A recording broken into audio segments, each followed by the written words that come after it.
për sa kohë ky vend ka një narkodrejtor të emëruar nga kartelet e drogës në Shqipëri, çdo gjë tjetër që flitet për Ministrinë e Brendshme, për Policinë e Shtetit dhe për çdo performancë tjetër, qoftë ligjore apo qoftë politike apo qoftë të çdo aspekti, është kot të flitet në Shqipëri. Por një gjë tjetër kemi sot objekt të diskutimit. Opozita, zonja kryetare, këtu në këtë kuvend, mos mendoni ju se është një shtojcë formale e juaja dhe ju të silleni me të si të doni. Mos mendoni se jeni ulur atje dhe keni çdo të drejtë mbi opozitën. Ne këtu zonjë nuk mlidhemi thjesht vetëm për të miratuar apo kundërshtuar ligjet të këtij vendi. Ne këtu zonjë jemi për të përfaqësuar popullin opozitar që është kundër narkoshtetit, është kundër krimit organizuar, është kundër korrupsionit dhe hajdutërisë tuaj. Ne këtu jemi për të folur sot për një kërcënim nga më seriozët që mund t'i kanoset një demokracie dhe një vendi, nga kërcënimi më i madh që nga koha e diktaturës, nga kërcënimi që po i bën Shqipërisë narkoshteti. Në këtë vend që jetojmë ne, shteti, në vend që t'ju shërbejë qytetarëve, ai merret gjithkohën për t'i friksuar, nënshtruar dhe terrorizuar ata. Krimi organizuar në Shqipëri është bërë pjesë integrale e sistemit të qeverisjes. Zgjedhje pas zgjedhjesh, që nga zgjedhjet e pjesme të Korçës, të Bashkisë Korçë, ne kemi parë se si grupet kriminale mobilizohen në funksion të votave dhe të fitores së Partisë Socialiste. Zgjedhjet e sotme, zgjedhjet e 11 maj, ishin ato që bëjnë me turp çdo shtetar dinjitoz. Troplinët, çelat, xhabaftët, hakmarrja për drejtësi, e dhjetra organizata kriminale, ju caktua nga Edi Rama emri i kandidatit për cilin do të punonin. Dhe për turpin tuaj në shtator, në këtë anë këtu, do t'jenë 28 përfaqësues, jo të popullit, jo të shqiptarëve, por të karteleve dhe organizatave kriminale. Dhe gjitha këto u bën me garanci dhe me porosi politike nga Ramaduro dhe nga askush tjetër. Në ditën e zgjedhjeve prej kohësh Shqipëria nuk ngjan me një demokraci funksionale, por me një terr të kontrolluar nga forcat e errta dhe të paligjshme. Çdo qendër votimi në Shqipërinë e Edi Ramës është nën survejim të një bande. Çdo votues është objekt i presionit ose të bandave ose të pushtetarëve. Çdo komisioner i ndershëm është objekt kërcënimi. Dhe nga ana tjetër, shteti, policia, në vend që të mbrojë ligjin dhe procesin, është e renditur duke mbrojtur krimin dhe duke luftuar për të dhunuar votën. Spaku, që shumë e duan këtu, me task force-ën e fafshme, tregoi që çfarë është rreshtuar nën kthjetrat e Ramaduros për t'i dhënë mandatin tjetër. Pse? Që të mbaj mandat për vete Dumani. Edi Rama në zgjedhjet e 11 majit u tregua qartësisht se e ka kthyer shtetin në një makineri të përbashkët me krimin, sepse ai e di mirë këtë që pa krim, pa kartelet e drogës dhe pa banda nuk ka fitore për të. Pa parat e pista nuk ka pushtet për rilindjen. Pa patronazhistët, pa trafikantët që ndajnë para dhe favore, nuk ka asnjë shans Edi Rama që të përballet me votën dhe të fitojë. Kjo është arsye pse i gjithë shteti u shndrua në shtet elektoral. Kjo është arsye pse policia u kthye në një polici politike. Kjo është arsye pse skapi i partisë u kthye në një detashment i mbrojtjes së vjedhjes, së blerjes dhe të krimit elektoral. Kjo është arsye pse sot, pas një muaj e sa, nuk ka asnjë hetim të thelluar për krimin elektoral. Nuk ka asnjë proces dhe asnjë përgjegjës pas hekurave për krimin elektoral. Sepse të gjithë u bën bashkë pjesë e piramidës pushtetit për të mbrojtur krimin, korrupsionin dhe farsën. Sepse në Shqipëri tashmë dihet botërisht, pushteti ndërtohet me drogë, pushteti ndërtohet me pastrim parave të korrupsionit, me frikë dhe me shkelmim të çdo norme dhe standardi demokratik.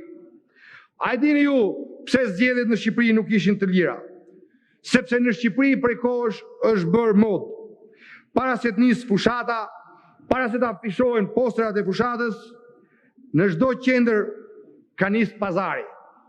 Ka nisë pazari me bandat, ka nisë pazari me policinë, ka nisë pazari me shërbimin dhe me skapin për të ndarë kush do marrë votat për pushtetin dhe kush do të mbajë karriget e shtetit.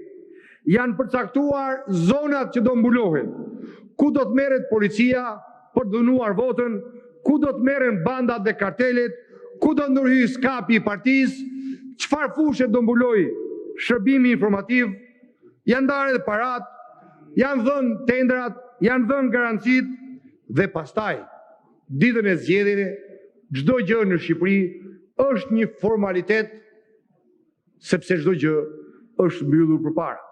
Ja pra, a ka ndodhur kjo gjë në Shqipëri? Ka ndodhur. Prandaj themi ne që këtu kemi të bëjmë me një farsë, me një teatër të dhimbshëm për popullin, por të suksesshëm në thojza për narkoshtetin.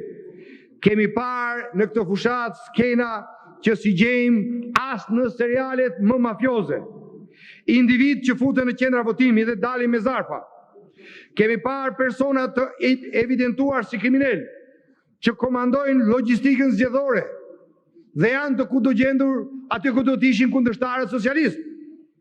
Kemi parë komisioner dhe shtabe të vendosura në mbështetje të kandidatëve të bandave. Po kjo çfarë është? Kjo është shkallmim i shtetit ligjor, shkallmim i shtetit së drejtës, shkallmim i standardit demokratik, shkallmim i çdo norme. Kjo pastaj është një përdhunim i pastër i shtetit nga narkoshteti. Dhe për këtë sigurisht nuk do të ketë heshte.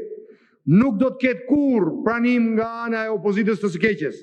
Nuk mund pranojmë ne një vend ku zgjedhjet nuk fitohen me vota, por me para krimi, korrupsioni, droge, me kartele dhe me banda. Një qeveri nuk mund ta pranojmë që nuk qeveris dhe nuk bashkëpunon me qytetarët, por me kartelet dhe me drogën. Nuk do të pranojmë ne këtë realitet. Jo thjesht për opozitën, por nuk do ta pranojmë për Shqipërinë dhe për shqiptarët, as sot dhe as nesër, sepse betejë jonë është për të gjithë qytetarët e ndershëm të këtij vendi që e duan Shqipërinë Shqipëri dhe nuk e duan Shqipërinë narkoshtet. Nuk e duan Shqipërinë që të jetë kartel droge me një flamur kuqezi që valvitet. Do të kërkojmë hetim ndërkombëtar për zgjedhjet e fundit. Dhe do të kërkojmë ndëshkim, nuk do reshtim së kërkuar ndëshkim për gjithë ata që organizuan këtë farsë, për gjithë ata që e bekuan këtu brenda Shqipërisë këtë farsë, për gjithë strukturat kriminale nga piramida e shtetit, nga maja piramidës e shtetit deri në fund. Opozita vetëm një mjet ka, zërin dhe guximin, dhe ky s'do të na mungojë. Ky nuk do të na mungojë ne, sepse Shqipëria, pavarësisht se ju heshni, pavarësisht se ju ka skllavruar dhe ju ka nënshtruar kartelet dhe bandat, Shqipëria nuk është e bandave. Shqipëria do të jetë e punës së ndershme dhe e shqiptarëve të ndershëm. Opozita këtë do t'ju bëjë transparent çdo shqiptari dhe të gjithë ndërkombëtarëve.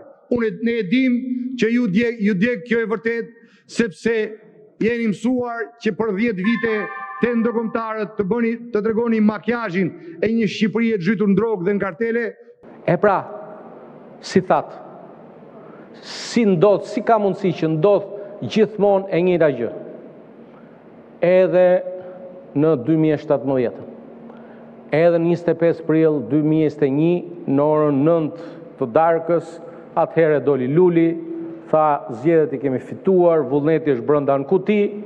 Të martën pas zgjedhjeve, edhe në 2021-shin, edhe në 2025-ën, tani kuptojmë që Luli nuk i pas nga vetja ato, se i pas nga autori kryesor, që zgjedhjet u vodhën.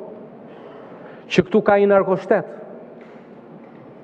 Shko, këtu ka të rinj, po ka dhe njerëz që kanë një memorje politike, aqsa dhe historike.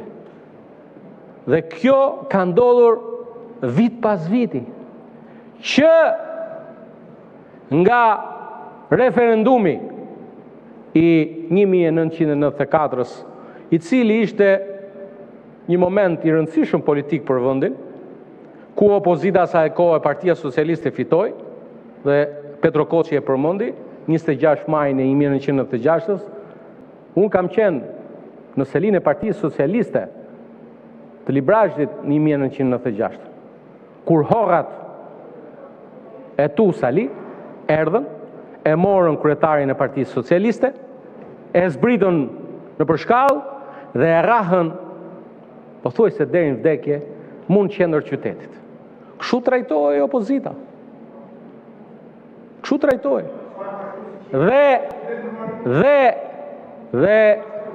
Dhe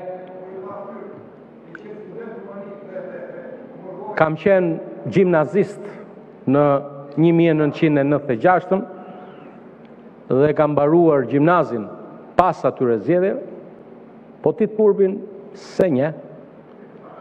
Dhe ndërkohë që sa i përket gjithë të zezave që thua për vendin, ti këtë gjë e ke bërë prej ditës parë. Në 97-ën dole dhe the u vodhën zgjedhjet. Në 2001-shin dole dhe the u vodhën zgjedhjet. Në 2013 ishe kryeministër në detyrë dhe the të vodhën zgjedhjet. Dhe më pas vitit njëjtën gjë. Dhe kush e bën këtë? Një njeri ndaj të cilit rëndojnë të gjitha djallëzit më të mëdha të shkaktuara ndaj këtij vendi.